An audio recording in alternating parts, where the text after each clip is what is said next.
Sisään. Päiviä. Päivä. Tänäänkö on se paikka, kun patenttia haetaan? Kyllä. Ja minkälaista patenttia olisitte hakenut? No enpä oikein tiedä vielä. Minkälaisia teillä onpi? Että mitä? Mitä minkälaisia teillä oikein onpi tällä haettavan? Ai missä?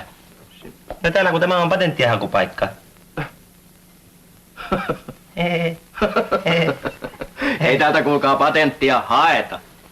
Tässä lukee, että patentin hakuosasto. Niin, tämä on patentin hakuosasto, mutta ei täältä haeta patenttia. Ettekö tämä niinku onpi patentin hakupaikka, mutta ei sitten ole kuitenkaan? Niin justiin niin. Tai ei nyt ihan niinkään. Eli että miten se nyt oikein sanois niinkö? Mitä mä nyt sanon?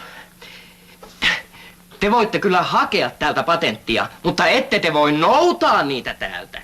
Ahaa, että minä voin siis niinku hakea täältä patentin valmiiksi ja panna sitten pojan noutamaan sen, niinkö? No ei! Teillä pitää itsellänne olla tullessanne patentti, jota te sitten haette täältä. Ahaa, no nyt minä ymmärrän. Me pannaan niinku patentti piiloon ja sitten me ruvetaan yhteistä hakemasta täältä. No ei läheskään. Ei.